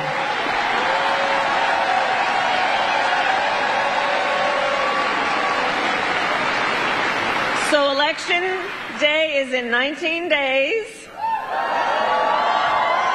And here in Wisconsin, early voting starts next Tuesday, October 22nd. So now is the time to make your plan. I love the United States, man. Like I always say, the United States is the greatest nation in the world. You don't have to believe me, okay? You don't have to take that. It is what I believe. And that's why I am grateful to the United States. I love the people of the United States. And I'm just happy to be here, bro. 'Cause this is the greatest nation in the world. You know what I mean? I have my family here, have business here. This is the greatest country in the world. Regardless of what is going on, just know that you still are in the greatest nation in the world. I don't care what nobody else say. Okay. And to vote. And if you have received your ballot in the mail, please do not wait. Fill it out and return it today. And remember, Wisconsin has same-day voter registration. So if, right? So if you are not registered to vote, you can register when you vote on Election Day or early. Because, folks, the election is here. And so we know we need to organize, we need to energize, we need to mobilize. And we got to remind everybody, your vote is your voice, and your voice is your power. In a democracy, it still remains true that each individual has the power. Each individual has the power to weigh in on this. And so, Wisconsin, today I ask you, are you ready to make your voices heard? Do we believe in freedom? Do we believe in opportunity? Do we believe in the promise of America? Yeah, we ain't listening to that no more. No more. Okay. Double tap your screen. Smash that like button. Subscribe to the channel. We've heard from the Vice President of the United States. And we're also going to listen to the reaction of the Vice Presidential nominee for the Republican Party, J.D. Vance, on Kamala Harris's interview on Fox News yesterday. Let's get it. Well, we've been talking about it all week long, and it happened last night. It was a must-see Fox News interview. Bret Baier pressing the vice president on everything from the economy to the border, a lot on the border, during her first formal sit-down as vice president with Fox News. And with less than 3 weeks to go until Election Day, the Democratic nominee refusing to take responsibility for migrant crime under her administration. Jocelyn Nungari, Rachel Morin, Laken Riley, they are young women who were brutally assaulted and killed by some of the men who were released at the beginning of the administration. Do you owe Brett, those families an apology? Let me just say, first of all, those are tragic cases. There's no question about that. There's no question about that. And I can't imagine the pain that the families of those victims have experienced for a loss that should not have occurred. So that is true. It is also true that if a border security had actually been passed 9 months ago, it would be 9 months that we would have had more border agents at the border, more support for the folks who are working around the clock trying to hold it all together. Madam Vice President. To ensure that no future harm would occur. And this election in 20 days will determine whether we have a president of the United States who actually cares more about fixing a problem, even if it is not to their political advantage in an election, because there was a solution, Brett. So the mother of Rachel Morin joined us earlier on Fox & Friends with an emotional reaction to the Harris interview. Watch. And I've talked to people that have lost children, and they said the pain never goes away, that I'm going to walk with it the rest of my life. That's an unbearable thing. I want to feel happy again. Oh, my God. And I don't know how to do that. It's like, this should not be.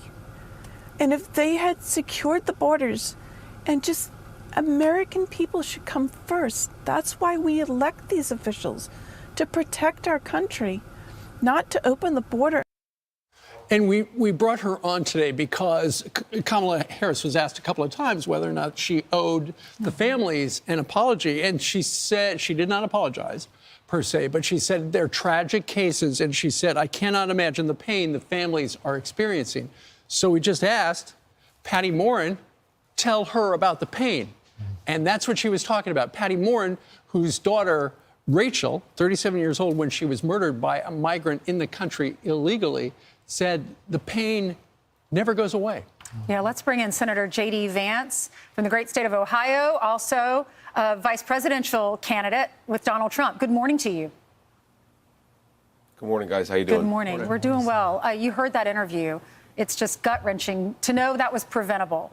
And it happened after they did away with the wall, after they decided to end Remain in Mexico. What's your reaction?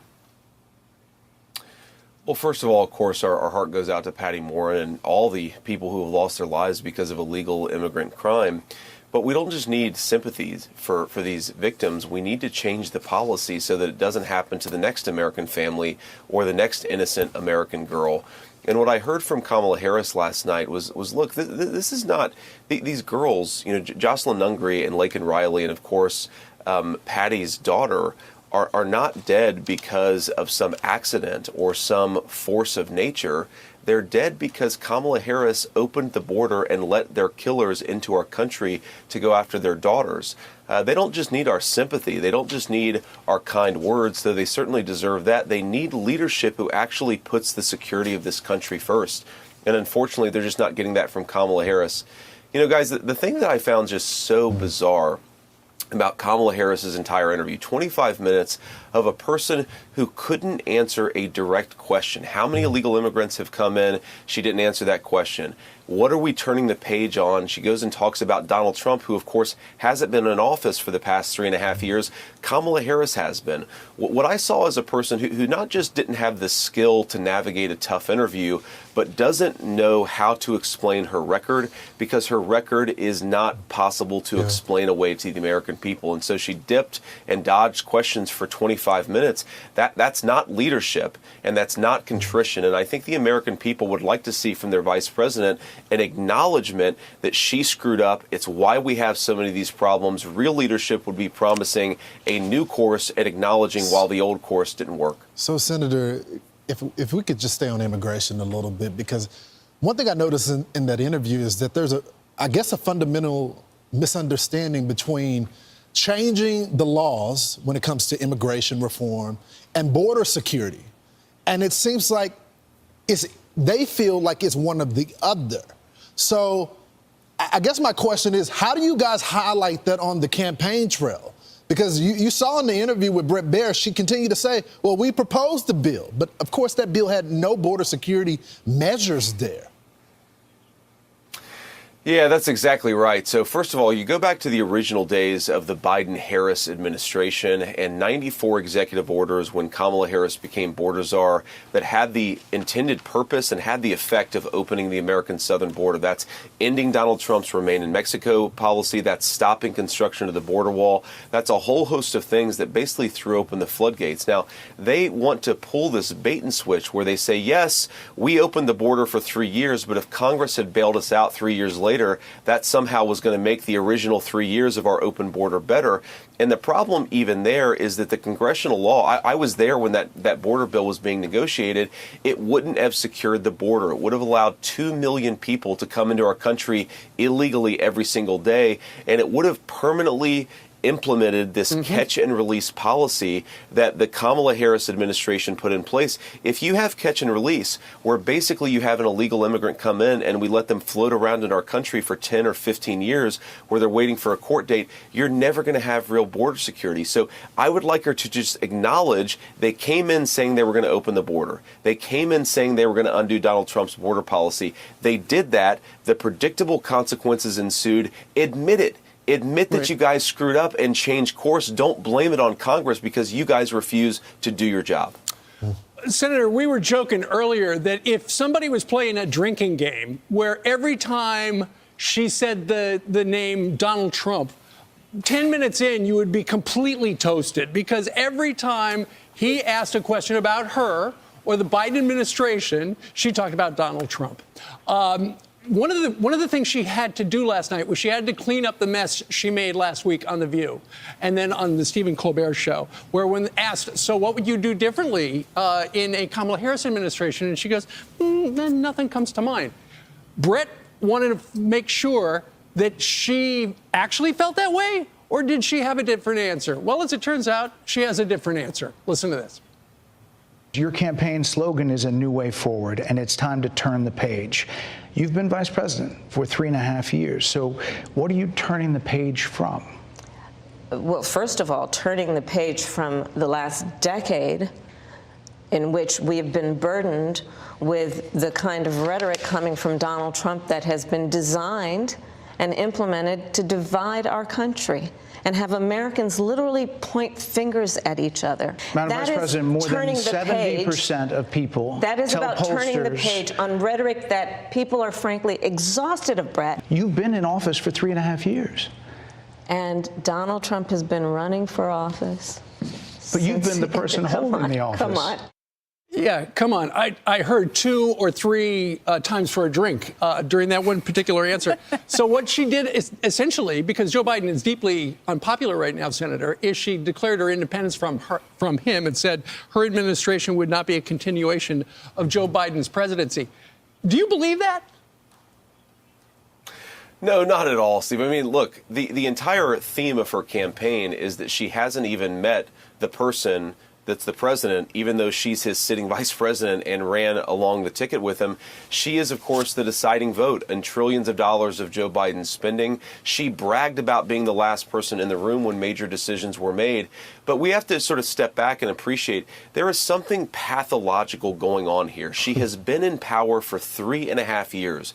And when asked about how she would be different, she goes and talks about Donald Trump. And when when it's pointed out, well, you've actually been in office for 3.5 years, she says, well, he's been talking about politics for 10 years. What is it in the mind of this person that can't just acknowledge that she has been in power for 3.5 years and bears some responsibility as the sitting vice president for the condition that the country is in? Now, she could do any number of things. She could actually say, well, I think that things are a little bit better than you're giving me credit for. Or she could say, well, this wasn't totally my fault. Instead, she pretends that Donald Trump bears the responsibility for problems that happened while she was the sitting vice president. She does that about the border. She does that about the affordability of groceries. She does that about the chaos on the world stage. I've never seen a person who's running for president as the sitting vice president who pretends that she has nothing to do with the condition of the country she's been governing. Well, we saw Elon Musk supporting Donald Trump when he was in Butler, and he's campaigning for him in Pennsylvania. I know you just spoke to voters in that battleground, in that very important state. What issues are you hearing that matter most? I'm hearing consistently concerns about the border. I'm hearing a lot of concerns about American manufacturing, and in Pennsylvania, particular American energy. Think about this. The most important part of manufacturing in this country is having low energy costs. Pennsylvania workers are saying, we've got the best energy in the entire world. Kamala Harris won't let us get it out of the ground, and that's why we're supporting Donald Trump, is because he's the president who will. And then, of course, finally, you're hearing a lot of concerns just about the cost of groceries. Small business owners who can't afford to get by, moms and dads who can't afford to buy the things that they need for their kids at the grocery store. So we're going to be back actually in Pennsylvania later today. Yeah. I love the state of Pennsylvania, the Commonwealth of Pennsylvania. And look, I think we're in a good spot to win it, because people are so fed up with more of the same under Kamala Harris. So, Senator, you see it in the swing states. You see it in Pennsylvania. I've been going all across the country, going into barbershops, and you guys are breaking up that coalition, even with black males. But the question is, how do you get those people? We know they're frustrated. We know they're willing to give you guys a shot, but you got to get them to the polls. So how do you get all of these voters? Are you guys encouraging them to start voting now? This early voting is happening. How do you get them there? Yeah, great question and great point. Look, I'm not one of these guys who loves election season, but as Donald Trump says, it is what it is. And if the Democrats are going to use early voting, mail-in voting, Republicans, we've got to do the exact same thing. We've got to take advantage of the opportunities that are out there for us to vote. And whether you're Democrat, Republican, or independent supporter of Donald Trump, use absentee voting, use mail-in voting, use early voting, and it's already getting kicked off the ground in Pennsylvania. And if you look at our numbers, they're actually quite good. And you ask, how do you get some of those folks to the polls? I think that we just got to hammer the message over the next 18 days. The only way to change the direction of this country is to actually get out there and vote for Donald Trump. Right. And on the ground with our campaign, we're spending a lot of time knocking on doors, calling people, going and visiting people, and just saying, get out there, vote whenever you can, because the country depends on it. And you know what, Senator? True. I also will be voting early, because I'm not sure I'm gonna be able to go on November 5th. So I'm gonna make sure I vote early. I just saw some of the locations where I could vote early. So if you need to vote early, vote early. If whatever's convenient for you, make sure you vote. It's just what it is. Make sure you vote, because I got she's turning 5 today. So yeah, my daughter's turning 5 today. Wow. That's amazing. Okay, so you know what I mean? So I may not be chanced to go on November 5th. So I'll make sure I do what I gotta do before then, so my vote counts, okay? Your vote counts. Just make sure you vote, okay? Make sure you vote. All right, let's go to CNN for everybody to be heard. All right, we need to make sure we hear both sides. I don't really understand why he keeps going back to this well of more and more and more tariffs. Let me explain why. Let's take China. Let's take an example that every American understands, TikTok. Everybody knows TikTok. American people made a decision in Congress to ban it on midnight, Jan 19th. The supreme leader of China said, no, we're going to use your court systems to litigate the American people so that doesn't happen. I can't do that in China. The Supreme Leader would never let me do that. I can't protect my IP there. Chinese have been screwing my 45 businesses for 35 years. I like the idea of going to war with China with tariffs to change behavior. But it didn't change behavior. All it did was hurt American we've had companies. Weak leadership that doesn't know how to implement. This is the same leadership. It was Trump who it launched started the with trade Biden, war with. then it was Clinton saying, let's democratize China, let's show them democracy, and they'll play fair in the WTO. But to Catherine's point, it's she's time saying, to raise tariffs at China to 400%. Hang on a second. Trump already raised tariffs on China. Not enough. There have been many studies showing that U.S. companies and consumers are the ones who bore the cost. Academic study. I'm doing real business in China. I'm actually doing business there. Yeah. I'm actually working American there. companies, There's no academics in my company. Where do you think they buy their inputs from? Let me explain something to you. From China. The Chinese It steal hurts my American IP. They make the same product with the molds that I pay for there. They ship them into this country under a different brand. I don't like it anymore, and I've been trying to solve this for 30 years. If you tariff everything from China at there's no 60%, academic in my world. I'm you're going to be doing paying business more anymore. for the stuff you buy. You're going to be paying more for the stuff you buy. They knew even in the 1600s that you should not tariff inputs. Kevin, let's just take a yoga mat. Every American. Kevin, just 400% tariff on a yoga mat. We'll make it in Vietnam or make it in India or make it in America. We won't buy anything from China. And the Supreme Leader be more expensive. He'll come to New It York. will be more expensive. No. Absolutely, it would be. We won't buy it from there. Wait, what do you mean we won't buy it from there? Hold on 1 second, because I get the Why back are you and raising forth, the price? But Kevin, you're having don't let her finish. This is always what happens when we talk about Trump and the economy. People come on here. Hang on. No. Just hang on. People come on the show. And then they defend a different economic policy than the one that Trump is advocating. He says in the clip, what am I going to do, negotiate with China or Mexico? He doesn't want to negotiate. He says, you're not going to get anything from them. Okay, that's what he says. He does not want to negotiate. Also, the question I asked you is, where is the rest of the plan? Where is the rest of the economic plan? Well, why don't you just look at his track record for the last, term that he had? No inflation, fantastic wage growth. I mean, look, he actually sat in the seat at the White House. 2020. You may not like what he did, or you may not like Trump him, was president in 2020. but I don't remember 9% inflation when he was around. I remember 18% unemployment. I mean, I remember... What happened when that was going on? A pandemic that he bungled. Exactly. Are you saying he created the virus? No, but he absolutely made it worse. How?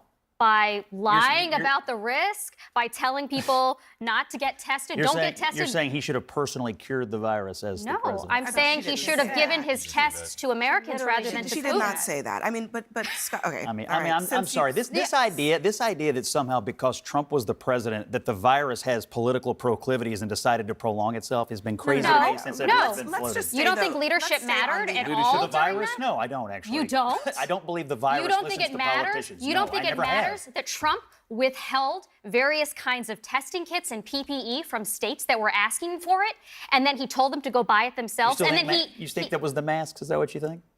And then he outbid them for it, so they couldn't buy it. And then he sent it to Putin. No, I was talking about virus. I do want to get back to the economic. I mean, you are implicitly by pretending it didn't happen. Republicans keep saying that this election is about the economy. Now, I guess it's maybe also about immigration, but it is about the economy when you ask voters.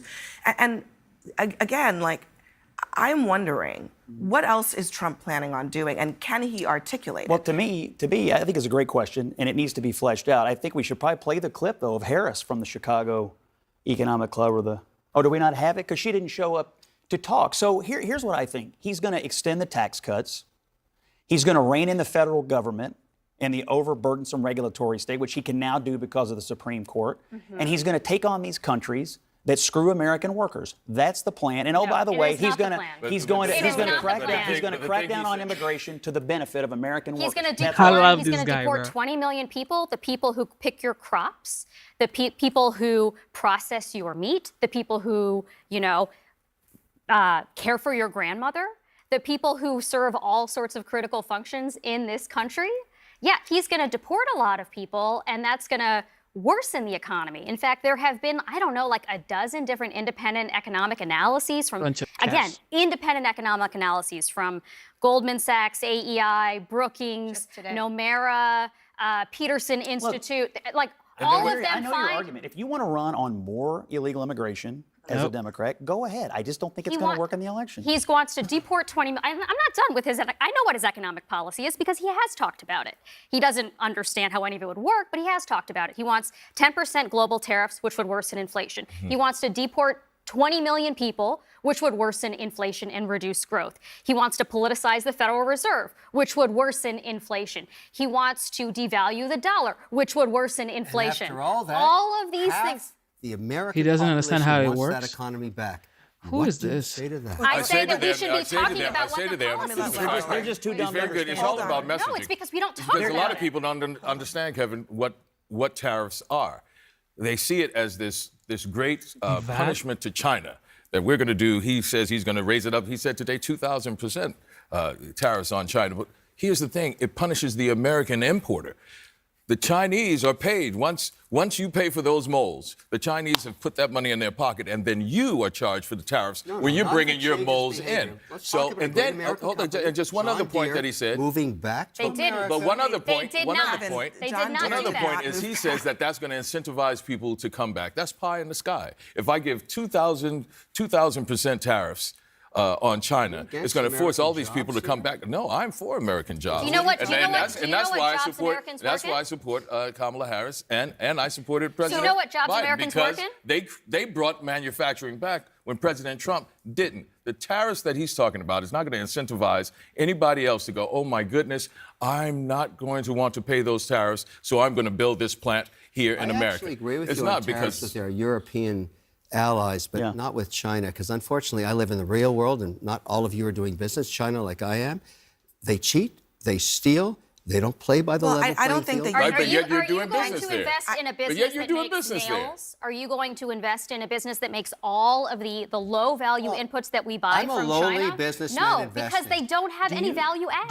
Do you agree with the Biden tariffs on China? No. Exactly. So I've been very, very critical So of since those. Harris is running on that, how do you view the difference between their postures? I think her tariffs, which are in fact a continuation of Biden tariffs, are dumb ideas. I think that we have lots of evidence showing that Americans pay those.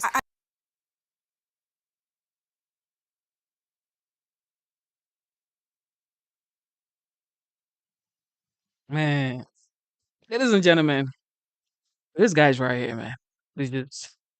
The guy who actually does business right there is talking to them, letting them know, but yet they don't want to listen. The ones who just study and read out of a book are the ones that want to talk. Double tap your screen, subscribe to the channel. Let's see what the former I've president known the was president talking for about years here. now, and a mutual contact, said that he wanted to speak. I wanted to speak to him. I didn't offer it as a criticism. For me, it was nothing more than strategists in a room saying, hey, what is the best messaging for black men? I have focused the past 6 weeks of going around the country with a barbershop campaign, right? Going to barbershops to talk to black men, since I heard this every election cycle, they always say that black men are siphoned off. And I've found the most effective way to communicate to the men in those gatherings was saying, what do you want? Vote for what you want. Declare what your values are, and then go out and make the choice on that. Don't consider my candidate or the other candidate. Vote for what you want. And I found it to be effective. What they would say is, what are you doing here? This is the first time someone came and asked that of me. And so I was saying, simply, that's not the way to get to folks. What I've experienced in the past 6 weeks is the fact folks want to see, what have you delivered? Did he acknowledge that it was not delivered the right way? We actually didn't get into which was better or if it was criticism. It was saying that we were on the same page. We just wanted to clear it. We wanted to make sure that we were on the same page and that we wanted to reach out to folks. And I think it's just a matter of messaging, one way or the other, and that the focus shouldn't be on the criticism or what is perceived as criticism or what is perceived as the right way or the wrong way to get to black men. It's to the first thing is to approach and engage black men, accept the challenge, and get out the vote. I mean, Coleman, we had you on last week when this happened. You were critical of it then. Yeah. And you probably believe, I assume, that there is some movement toward the right among Absolutely. black men. I mean, we've been talking about that not only on this show, on other shows on this network for over a year. Pew has been studying this issue. There is a clear trend among black men towards the Republican Party and away from Democrats. It's not just about Trump or Biden or Kamala. It's about a party effect. And the question is, why is that? I think it's even bigger than black men. I think it's men in general. I think there's something about the Democratic Party that is significant. a lot. It's probably insignificant. 20 different We've poll had results the say same differently. conversation going all the way back. No, actually, it's really a phenomenon of And the fact is, in this election, the past 8 years. Give me any candidate who wouldn't want 85% of any demographics vote. Trump 'Cause actually got that's what more they're of the black vote in 2020 than No, he actually got 3 points. within- You're actually right. He got Sorry, 3 more points. He got 3 more points. You also think it's not as significant? A trend line is not 4. It's not 3 points. Burying your head in the sand isn't going to fix I it. know, and that's why we're going around messaging to people. Right, but I think the Obviously, problem Obama calling black had, men sexist I think is the not problem, gonna the fix problem this issue. Obama had, and I even reacted to it when he did it, and I've been on the other side of when Obama does that. It's the sort of lectury chiding Obama without treating them in a respectful manner. I didn't find that a respectful way to treat anybody, and immediately really pushing hard on identity politics over what do you want as a person, not just a man, as a person in American society. And I think there's a part of Obama that is the hope person, and then there's that. And I don't think that's an effective way. I think you're 100% Well, right. I think what he was saying is something that we've all been saying, and that's something that, I mean, as offensive as Donald Trump is to black men, it's very hard for a black man to understand why would someone vote for. Right. Right? It's racist actions, it's racist words, it's racist policies, right? And so that was the thing that's in the front. And so what I said was reactionary. I said, yeah, the president shouldn't speak to them that way. Because I have found that something is more effective. Right. It was seen as criticism, and that's valid. I don't think that's as much an issue as the point of making sure that we continue to talk to them and get them out to the polls. And the trend that you're talking about is not that, it will not be that significant. It's on the Will not margins. be, it's on the margins, and those 2 or 3 points may add up to something, and that's why we're engaging black men. That's why the vice president has put out a platform to answer some of those challenges. Just a key question, actually, because real I wanted to quick. ask you about We the ain't- policies we in ain't that. going for I all mean, that no more. effectively, she said, I'm going to give you marijuana, I'm going to give you crypto, and I'm going to give you unconstitutional government bribes. If a white It's not- Republican politician had done that, we would be in 24/7. we gotta go, That is but a real Scott- disservice to an Yeah, actual and- substantive and policy actually- platform. To me, it was completely Actually, pandering Scott, thrown that's together. Scott. Okay, young people, regardless of their race, they want to hear about crypto. They want to hear about But it was for marijuana. black men. It was stated to be for all decriminalization. Yeah, it was black stated men. because Of course black you men gotta go. asked, what are you going to do for me? And Now they gotta hold go. on, The loans, The idea that those the are loans just were by saying race, that which this is is what unconstitutional. black men is, I think, not true. It's not loans for black men. It's That's what loans it for was. anyone. No, it isn't. It No, was it isn't. specifically She was said. actually telling she this was will- telling you this will be effective for you too. For a you policy also. that I had already put out a week ago, actually a month ago, that these entrepreneurial loans I'm not here will worrying be about beneficial to you. smoking. Just like I tell I got a black folks, kid. it is a black policy. Social Security is a black policy. Medicare is a black policy. It is effective and it impacts your community as much as anyone else's community. All right, so it everyone. is not identity politics. Thank It's actually American policy.